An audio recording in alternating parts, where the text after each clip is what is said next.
అందరికీ నమస్కారం.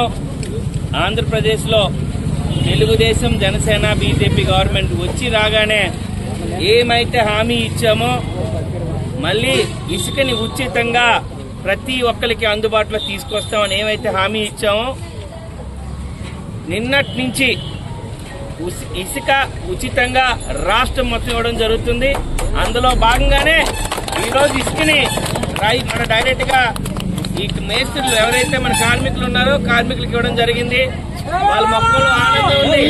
ఒకప్పుడు ఇసుక కొనాలన్నా దానికి ఎంత ప్రీమియం అయిపోయిందంటే, ఎంత కాస్ట్లీ అయిపోయిందంటే కన్స్ట్రక్షన్ కట్టుకోవాలని ఇసుక లేకుండా అయిపోయింది. ఇసుకని పెద్ద మాఫియా చేసి వదిలేశారు వైఎస్ఆర్సీపీ గవర్నమెంట్. దీన్ని ఒక ఆర్థిక వనరుగా వాడుకుంటూ ఎక్కడ లేనంత మాఫియా చేశారు.